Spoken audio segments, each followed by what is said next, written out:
জাতীয় কংগ্রেসের পক্ষ থেকে বিশেষত 85 নম্বর বিধানসভা কেন্দ্রের আমি নিজে প্রার্থী, আমার তরফ থেকে অ্যাপিল ফাইল করবার হেল্প ডেস্ক খোলা হয়েছে। কিসের অ্যাপিল?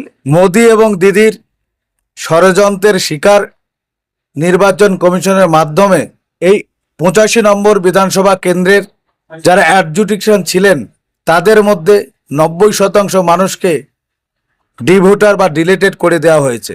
প্রথম দফা যারা ডিলেটেড হয়েছিলেন তাদের 15 দিনের মধ্যে অ্যাপিল করার কথা ছিল। বিভিন্নভাবে বিভ্রান্তিকর প্ররোচনাকর তথ্য বিবৃতি ফর্ম আদান প্রদানের জন্য এলাকার জনগণ বিভ্রান্ত হয়ে পড়ে এবং আগামীকাল তার শেষ দিন। তার শেষ দিনের আগে এই আজকে রবিবার আইনজীবী বন্ধুদের ছুটি, তাদেরকে অনুরোধ করে 20 জনের বেশি আইনজীবী মিলে আজকের একটা এই মেমোরেন্ডাম অফ অ্যাপিল সরাসরি লিখে দিয়ে জমা করে দেওয়ার ব্যবস্থা আগামীকাল যাতে করতে পারে তার ব্যবস্থা করার জন্যই আজকের আমার এই এসআইআর মেমোরেন্ডাম অ্যাপিল ফাইল করার হেল্প ডেস্ক। যারা বিজেপি বা তৃণমূল যারা এদের ডিলিটেড করলো, ভোট বাদ করলো, তারা আবার তাদের নামে কি করে ভোট হবে জোগাড় করবে, তার জন্য হেল্প ডেস্ক খুলবে। তারা যে হেল্প ডেস্ক খুলবে সঠিক পরামর্শ দেবে মনে হয়? আমি তা বিশ্বাস করি না।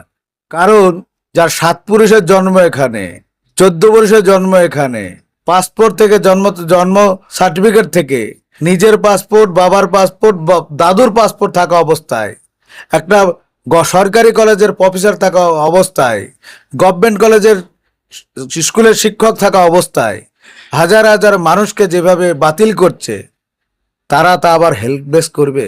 আমার কাছে আজ যা মানুষজন এসছেন, শুধু কৃষ্ণনগর দক্ষিণ বিধানসভা নয়, পাশের বিধানসভা নাকাশিপাড়া বিধানসভা, কালীগঞ্জ বিধানসভা, তেহট্ট বিধানসভা এবং কৃষ্ণনগর উত্তর বিধানসভার কিছু অংশ এখনো পর্যন্ত আমি দেখতে পেয়েছি এবং অজস্রভাবে অনুরোধ করছে তাদের অন্য জায়গায় গিয়ে এরকম কাউকে পার্টি ক্যাম্প করবার।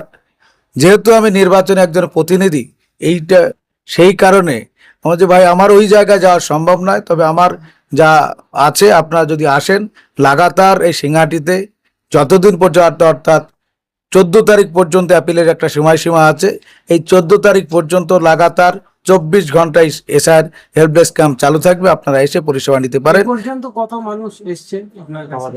এ পর্যন্ত আজকের এই যে ক্যাম্পে এই এখন বেলা 3টে সাড়ে 3টে হবে, ইতিমধ্যে আমার যা বিভিন্ন 20টা টেবিল থেকে এখন পর্যন্ত যা খবর পেয়েছি প্রায় 950 অ্যাপ্লিকেশন আমরা এখান থেকে রেডি করে দিয়েছি। দেখা যাক রাত 8টা সাড়ে 8টা যতক্ষণ আমার আইনজীবী বন্ধুরা, জুনিয়র বন্ধুরা যতক্ষণ থাকতে পারে, মানুষ যতক্ষণ থাকতে পারে, আমরা যতক্ষণ চাইছি। আমরা আজকে 2000 মুখ্যমন্ত্রী নিয়ে ক্যাম্পের আয়োজন করেছিলাম, আশা করি সেরকম একটা জায়গায় আমরা পৌঁছে যাব এবং কিছু বিভ্রান্তি করার জায়গা আছে যারা একটা সাদা ফর্ম, একটা অ্যাপিলের করে একটা সাদা ফর্ম ছেপে দিয়েছে। কোনো একটা রাজনৈতিক দল তার উদ্দেশ্যপ্রণোদিতভাবে এটা করেছেন বলে আমি মনে করি। তাতেও কিছু জমা করেছেন, দেখা যাক সবাই কিভাবে রিকভারি করা যায়।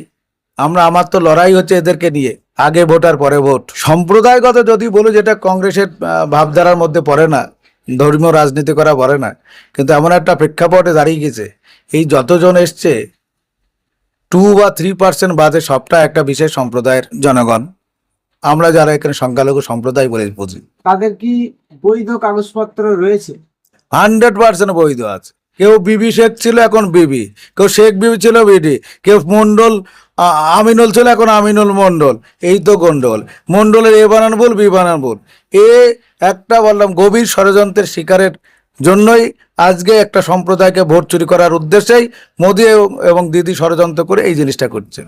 A1 থেকে আমার হেল্প ডেস্ক চালু হয়েছে এবং যতদিন পর্যন্ত অ্যাপিল ডেটটা শেষ না হবে ততদিন হেল্প ডেস্ক চলবে। তারপরেও বেশ কিছু আছে যারা অ্যাপিল করতে পারবেন না, তাদেরকে জন্য লিমিটেশন সেকশন 5 দিয়ে অ্যাপিল ফাইল করার চেষ্টা করা হবে। অর্থাৎ ভোট পর্যায়ে এবং ভোট পরবর্তীকালে এই help desk, SI help desk সম্পূর্ণ বিনামূল্যে এই পরিষেবা এলাকা দেওয়ার জন্য আমি অঙ্গীকারবদ্ধ। শুধু আমরা নয়, আমরা যে লয়ার বন্ধুগুলো আছি তারা সবাই বিনামূল্যে দিনরাত পরিশ্রম করে একটা জনগণের পক্ষে দাঁড়ানোর জন্য আছেন। তারা সবাই আমার সাথে একমত এবং সহকর্মী সহবন্ধু সবাই বিনামূল্যে বিনা পরিশ্রমে এই জিনিসটা করার জন্য এগিয়ে আছেন। ভবিষ্যতেও থাকবেন, এই অঙ্গীকার আপনাদের কাছে আমি রাখতে পারি। মহিলাদের সংখ্যা বেশি, 40-60 হবে, মহিলারা 60% হবে। মহিলাদের সংখ্যাটা কেন বেশি বলে মনে হচ্ছে? মহিলাদের সংখ্যা বেশি একদম তো পরিষ্কার, স্বামীর ঘর থেকে যখন মুসলিম, বিশেষ করে মুসলিমদের 3টে ভাগে অনেকটা আমরা বুঝি, যেটা আমরা মুসলিম ঘরে ছেলে আমরা বুঝি, বিয়ের আগে খাতুন, বিয়ের পর বিবি বা বেগম, স্বামী মারা গেলে বাবা। এই যে বিয়ের আগে খাতুন ছিল, বিয়ের পর কেন তিনি বিবি হয়েছেন? যখন 2002 সালে বিবি ছিলেন, এখন কেন বাবা হয়েছেন? এই কারণে বাদ। আমি আব্দুর রহিম শেখ, কৃষ্ণনগর দক্ষিণ বিধানসভার জাতীয় কংগ্রেসের পদপ্রার্থী।